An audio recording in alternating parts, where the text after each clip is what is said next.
Okay दोस्तों, अभी देखो स्टोक्स लॉ के बाद में और एक छोटी सी टर्म हमको स्टडी करनी है और उसके लिए फार्मूला भी डिराइव करना है, and that term is called as terminal velocity. ठीक है, तो स्टोक्स लॉ में हम लोगों ने देखा कि जब भी हम किसी विस्कस मीडियम में या विस्कस फ्लूइड के अंदर एक स्पेरिकल बॉडी को छोड़ देते हैं तो उस स्पेरिकल बॉडी के ऊपर एक ड्रैगिंग फोर्स लगता है अपोजिट डायरेक्शन में, मोशन के अपोजिट डायरेक्शन में, और उस ड्रैगिंग फोर्स को हमने विस्कस फोर्स कहा था, और उस विस्कस फोर्स का हमारे पास फार्मूला आता है Fv is equals to 6 pi eta Rv, right.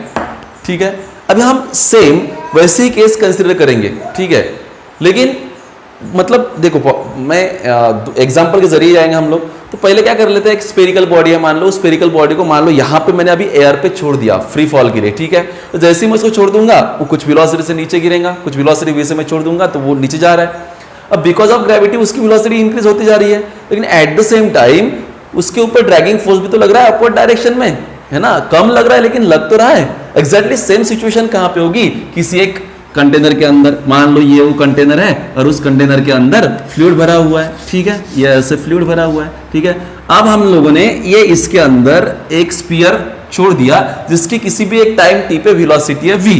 ठीक है, अब इसके ऊपर लगने वाले फोर्सेस के बारे में सोचो। ठीक है, इसके ऊपर लगने वाले फोर्सेस कौन है, एक तो उसका वेट खुद का जो इसको हम कहेंगे mg। ठीक है, एंड एक इसके ऊपर ड्रैगिंग फोर्स लगता है, सबको पता है ड्रैगिंग फोर्स बराबर है, जिसको हम कहेंगे Fv, बराबर है, अपोजिट डायरेक्शन में काम करेगा। लेकिन उसके साथ साथ में लिक्विड के वजह से और एक फोर्स लगता है जिस फोर्स का नाम है बियॉन्ड फोर्स और फोर्स ऑफ बियोंसी। ठीक है, तो ये भी किधर लगता है बच्चों, अपवर्ड डायरेक्शन में। कुछ लोगों के लिए नया होगा। क्या होता है, तुम लोगों ने कभी एक्सपीरियंस किया होगा, ठीक है, कि जब भी हम पानी के अंदर मतलब कोई भी चीज डालते हैं तो उस चीज का जो वेट है पानी के अंदर कम हो जाता है ना। तो इस प्रिंसिपल को कहते हैं बच्चों आर्किमिडीज प्रिंसिपल। आर्किमिडीज नाम के एक साइंटिस्ट ने इस फोर्स के बारे में बताया था, बियोंसी के बारे में, कि जब भी किसी लिक्विड के अंदर तुम किसी बॉडी को डालोगे वो बॉडी उसका वेट लूज करती है, और कितना वेट वो बॉडी लूज करती है, that loss of body weight is equal to होता है डिस्प्लेस वाटर। तुम कहानी को समझो कि मान लो मेरे पास एक ग्लास है, वो प्योरली मैंने वाटर से, फुल्ली वाटर से भरा हुआ है। अब इसके अंदर मैंने कुछ तो भी एक स्पीयर डाल दिया। जैसे स्पीयर मैं इसके अंदर डालूंगा तो इस ग्लास में से कुछ पानी नीचे गिरेगा। ठीक है, तो इस ग्लास में से कितना पानी नीचे गिरा, उस पानी का जो वेट होगा वो वेट कितना होगा, वो वेट उतना होगा जितना इस स्पीयर ने अपना वेट लूज किया। फॉर एग्जाम्पल मान लो इसका वेट होगा कुछ तो भी 2 ग्राम, है ना, और अंदर पानी में जाने के बाद इसका वेट क्या 1.5 ग्राम। तो इसने कितना वेट लूज किया, 0.5 ग्राम। तो 0.5 ग्राम इतना वेट होगा उस वाटर का जो डिस्प्लेस हुआ है। तो ये आर्किमिडीज प्रिंसिपल हमको ये बताता है कि भाई every body which is immersed in a liquid loses its weight and the weight of body loss is equal to displace water. तो देखो कहानी ये होगी कि जैसे हमने इस स्फीयर को फ्लूइड कंटेनर के अंदर डाला तो विस्कस फोर्स तो लगेगा ही, अपोजिंग फोर्स तो लगेगा ही, साथ ही साथ में बियोंसी भी उसके ऊपर अपवर्ड डायरेक्शन में लगेगी, अपवर्ड डायरेक्शन में लगता है वो भी फोर्स। तो इसका मतलब बॉडी के ऊपर 3 फोर्स लग रहे हैं जिस विस्कस मीडियम में मैंने स्फीयर को डाला हुआ है। सीधा सीधा इतना ध्यान में रखो कि जब भी हमने विस्कस मीडियम में किसी स्फीयर को डाला तो उसके ऊपर किसी भी स्टैंड पे 3 फोर्स लग रहे हैं। एक तो उसका खुद का वेट जिसको हम कहेंगे mg, और दूसरे 2 फोर्स, एक विस्कस फोर्स अपवर्ड डायरेक्शन में और दूसरा लगेगा फोर्स ऑफ बियोंसी या जिसको अपथ्रस्ट भी बोला जाता है। कौन कौन से फोर्स बताया मैंने, 3 फोर्स। एक तो उसका खुद का वेट है ना, वेट mg किधर लग रहा है, डाउनवर्ड डायरेक्शन में। दूसरा कौन सा बताया मैंने, दूसरा बताया विस्कस फोर्स, है ना, विस्कस फोर्स Fv, ये किधर लग रहा है, डाउनवर्ड डायरेक्शन में। और तीसरा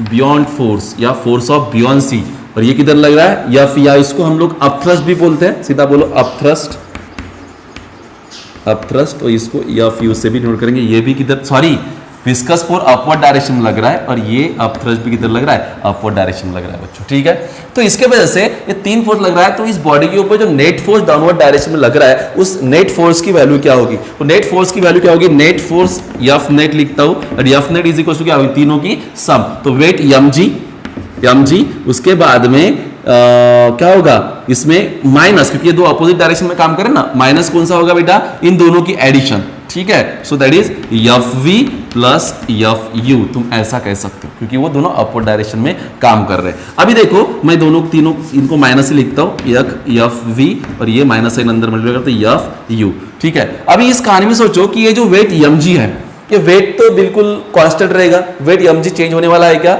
नहीं, वेट mg बदलने वाला नहीं, ठीक है। अब थ्रस्ट जो है बियॉन्सी फोर्स वो भी बदलता नहीं, वो भी कांस्टेंट होता है, मतलब वेट mg और बियॉन्सी फोर्स कांस्टेंट होता है, लेकिन जो विस्कस फोर्स है, ये विस्कस फोर्स होता है बच्चों चेंज, ये वेरिएबल है। क्यों वेरिएबल है, क्योंकि विस्कस फोर्स का फार्मूला हमने यहाँ पे लिखा हुआ है, ये क्या बोलता है, viscous force depends upon what, velocity. तो जैसे ही वो स्फीयर अंदर अंदर जा रहा है उसकी वेलोसिटी क्या हो रही है, मतलब जितनी वेलोसिटी से वो जाएगा, जितनी वेलोसिटी उसकी ज्यादा होगी, क्योंकि ग्रेविटी तो उसको एक्सेलरेट करने की कोशिश करेगी तो उसकी वेलोसिटी इंक्रीज हो जाएगी, लेकिन वेलोसिटी अगर इंक्रीज होगी तो अपोज करने वाला ड्रैगिंग फोर्स भी क्या होगा, इंक्रीज होगा। मतलब जब फ्लूइड उस स्फीयर फ्लूइड के अंदर नीचे जा रहा है तो ड्रैगिंग फोर्स भी बढ़ते जाता है विद रिस्पेक्ट टू वेलोसिटी।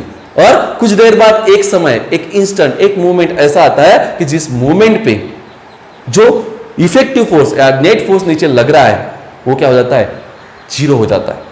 इसका मतलब ये, मतलब यहां पे क्योंकि अपोज करने वाली वैल्यू बढ़ रही है ना, तो वेलोसिटी बढ़ना ही बंद हो जाती है। इसका मतलब वेलोसिटी इंक्रीज नहीं होगी, वेलोसिटी इंक्रीज नहीं होगी यानी कि कांस्टेंट रहेगी, दैट मींस एक्सेलरेशन जीरो होगा उस बॉडी के अंदर डाउनवर्ड डायरेक्शन में। और वो वाला पॉइंट, वो वाला मोमेंट, जिस मोमेंट पे एक्सेलरेशन डाउनवर्ड डायरेक्शन में जीरो हो जाएगा यानी कि वेलोसिटी कांस्टेंट हो जाएगी कुछ देर बाद में, उस कांस्टेंट वेलोसिटी को हम क्या कहते हैं, टर्मिनल वेलोसिटी। अब वो स्फीयर उसी कांस्टेंट वेलोसिटी से नीचे जाएगा। अरे जब भी कोई बॉडी नीचे गिरती है तो एक्सेलरेट होते होते गिरती है, लेकिन जब फ्लूइड में किसी चीज को डालोगे, किसी स्फीयर को डालोगे, तो कुछ समय बाद वो बॉडी, वो स्फीयर कांस्टेंट वेलोसिटी से जाता है। उस कांस्टेंट वेलोसिटी का नाम ही क्या है, टर्मिनल वेलोसिटी। और इस टर्मिनल वेलोसिटी के लिए हम बहुत इजीली फार्मूला भी डिराइव कर सकते हैं, ठीक है। तो टर्मिनल वेलोसिटी कहां से चालू है, कहां पे है, कि जहां पे ये डाउनवर्ड फोर्स इक्वल हो जाएगा अपवर्ड फोर्स के बराबर। और अपवर्ड फोर्स क्या है, एफ यू और एफ वी दोनों की एडिशन। तो टर्मिनल वेलोसिटी कब होगी, जब downward force is equals to upward force हो जाएगा। इसके बराबर हो जाएगा अपवर्ड फोर्स। अब डाउनवर्ड फोर्स कौन सा है, एम जी।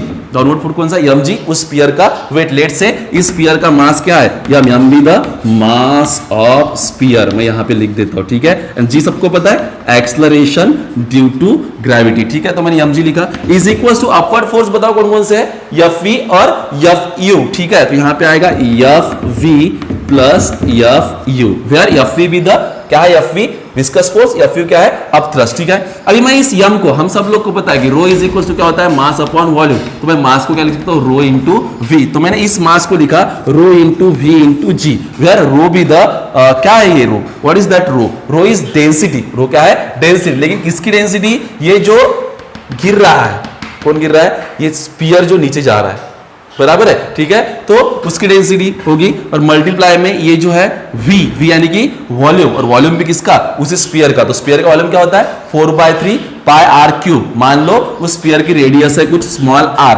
एक बार ध्यान से दोनों, ये डेंसिटी उसी की है, ठीक है। तो यहां पे होगा, मैं वॉल्यूम लिखता हूं, फार्मूला 4/3 पाई आर क्यूब, ये वॉल्यूम का फार्मूला है स्फीयर के लिए, मल्टीप्लाई में रो और ये जी, और इक्वल टू साइन कंटिन्यू कर दिया मैंने, ठीक है।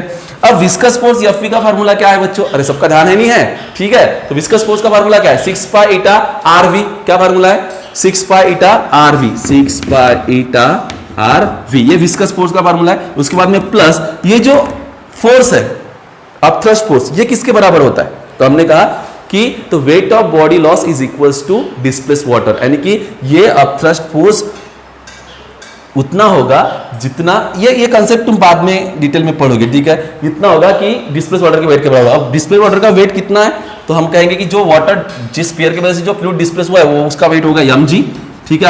अगेन एम जी आया, लेकिन इस बार जो मास है किसका है, उस फ्लूइड का, तो डिस्प्लेस हुआ है, ठीक है। इसलिए यहां पे मैं इसको कंटिन्यू करता हूं, 6 पाई ईटा आर वी, ठीक है, आर वी प्लस यहां पे यम को भी क्या लिखता हूं, रो वी और जी। लेकिन रो वी, यहां पे जो रो है, ये रो डेंसिटी, हमने रो तो सिंबल डेंसिटी ऑफ स्फीयर के लिए लिया है ना, स्फीयर की डेंसिटी, तो यहां पे हम सिंबल चेंज कर देते हैं, यहां पे सिग्मा, फिर sigma be the density of fluid, ये फ्लूइड जो है इसके लिए डेंसिटी है सिग्मा, और रो डेंसिटी किसके लिए थी? उस स्फीयर के मटेरियल थी, ठीक है, सिग्मा। और वॉल्यूम कितना होगा? तो जितना इसका वॉल्यूम था उतना ही फ्लूइड डिस्प्लेस हुआ है, तो उसका वॉल्यूम भी उतना ही आएगा। तो अगेन यहाँ पे v की जगह पर क्या आएगा? 4/3 पाई आर क्यूब। तो चाहो तो तुम यहाँ पे लिख सकते हो, ठीक है।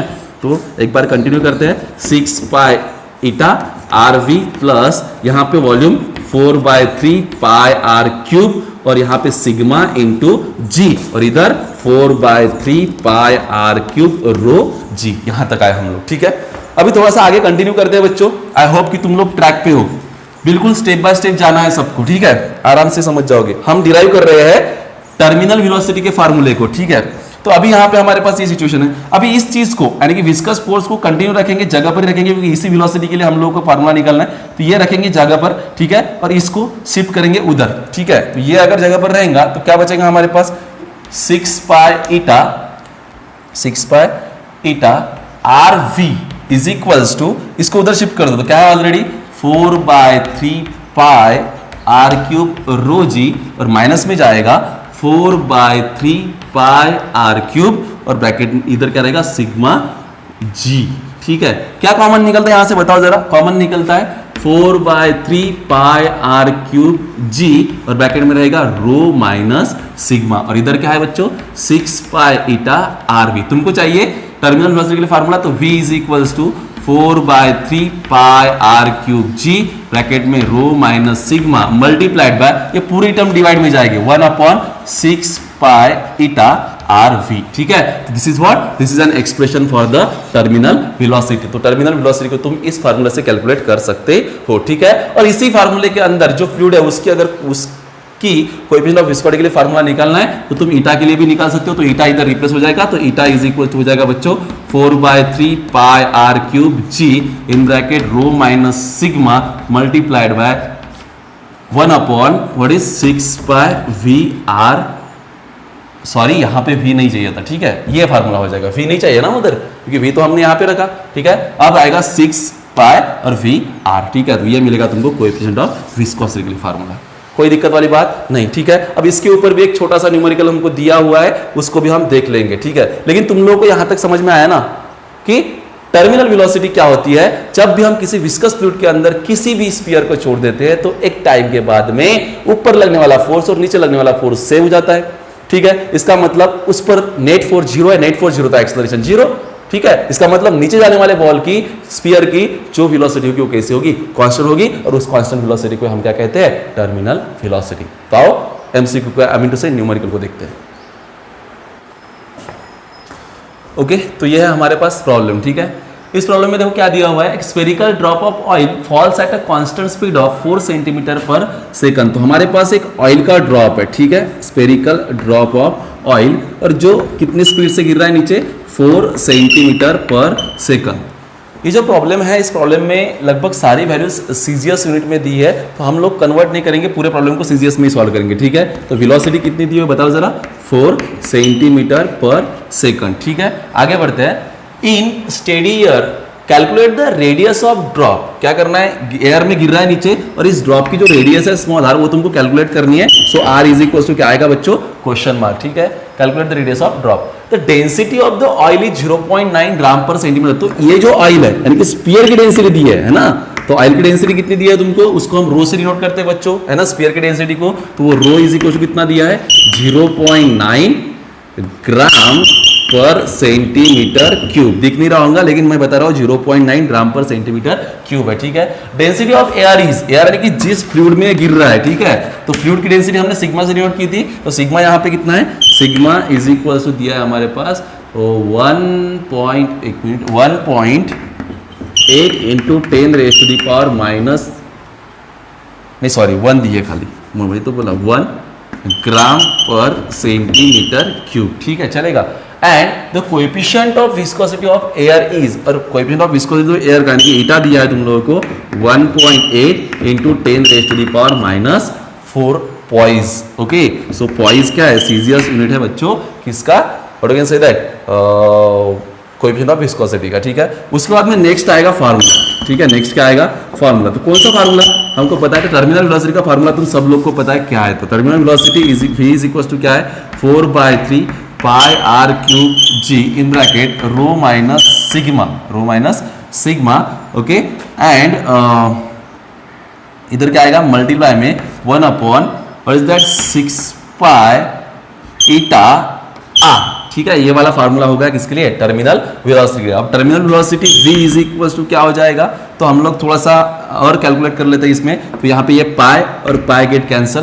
तुम चाहो तो जो हम लोगों ने टर्मिनल वेलोसिटी का फार्मूला निकाला अभी उस फार्मूले में भी तुम लोग ये पाई को कैंसिल करके थोड़ा से एडजस्टमेंट कर ले सकते हो। जैसे कैसे 6 और 3 यहाँ पे कितने हो जाएंगे 18, तो 4 अपॉन 18 तो मैं इसको सीधा लिख सकता हूँ 2/9 चलेगा 2/9 और यहाँ पे एक r भी कैंसिल हो जाएगा 2/9 r स्क्वायर इंटू जी ब्रैकेट में रो माइनस सिग्मा। ठीक है, और कुछ बाकी है क्या, और डिवाइड में बाकी है ईटा, डिवाइड में क्या बाकी है ईटा। तो अभी तुम क्या करो, तुमको अगर वेलोसिटी निकालने सब वैल्यूज पुट कर दो तो नहीं सॉरी हमको क्या निकालनी है, हमको निकालना है बेटा वेलोसिटी का स्क्वायर निकालना है, velocity radius of the sphere निकालनी है। क्या निकालनी है, रेडियस ऑफ द स्फीयर। तो हम लोग क्या करेंगे, इसको रखेंगे यहाँ पे, मतलब that R square is equals to ये इधर जाएगा v इंटू ईटा अपॉन में ये 9 भी जाएगा ओके 9v ईटा अपॉन ये सब नीचे आएंगे कौन 2g in bracket rho minus sigma. ठीक है, और ये सारी की सारी वैल्यू किधर आएगी, रूट में आएंगी। किसमें आएंगे, रूट में। तो 9 मल्टीप्लाइड v की वैल्यू कितनी दी हुई है तुम लोगों को, v की वैल्यू दी है तुम लोगों को 4, 9 मल्टीप्लाइड बाय 4 और ईटा की वैल्यू कितनी दी हुई है, ईटा की वैल्यू दी है 1.8 into 10 raised to the power minus 4 divide by यहाँ पे 2 मल्टीप्लाई बाय जी की वैल्यू 9.8 नहीं, यहाँ पे 980 दी हुई है, हमको सीजीएस में लिखनी है 980 मल्टीप्लाई में रो की वैल्यू कितनी दी है, तो रो की वैल्यू दी है तुम लोगों को 0.9 और माइनस में क्या हो जाएगा यहाँ पे 1 हो जाएगा। अब इन सब वैल्यूज को तुम कैलकुलेट करोगे with the help of log table और आर की वैल्यू तुमको मिल जाएगी इन सेंटीमीटर। ठीक है, तो आज के लिए इतना ही, बाकी का बाद में। Thank you.